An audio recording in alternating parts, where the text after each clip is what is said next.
kami di sini sebagai masyarakat Cisingkil lebih berkoordinasi dengan abang. Kami minta bantu sama abang karena kami anggap Bang Nasran juga punya relasi baik dari partai PDIP di pusat maupun relasi-relasi bagian hukum di Jakarta. Kita sama-sama putra daerah, sama-sama masyarakat Cisingkil. Mari kita perjuangkan, Bang.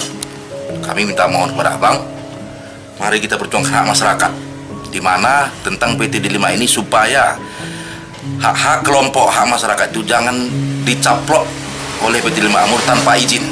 Masyarakat Cisingkil minta bantu kepada abang.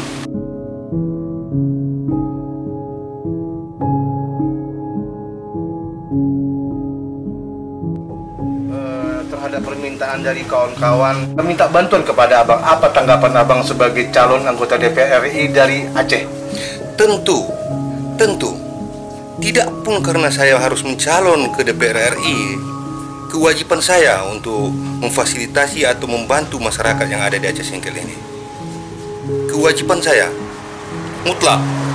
Saya akan berterima kasih karena kepercayaan ini untuk mendiskusikan permasalahan yang strategis, khususnya di Aceh Singkil ini sebagai dapil saya, bahwa bukti-bukti yang ada pada masyarakat ini akan saya tindak lanjuti dan saya bicarakan dengan tim saya, khususnya PDI Perjuangan yang ada di pusat nantinya. Tentunya saya akan berupaya sekuat tenaga dalam hal mengupayakan ini, bahwa hari ini kalau seandainya saja pemerintah hadir di tengah-tengah masyarakat atau konflik masyarakat dengan HGU PT D5 Makmur ini, dari kemarin-kemarin sebenarnya ini sudah bisa diselesaikan dengan seksama dan bermartabat.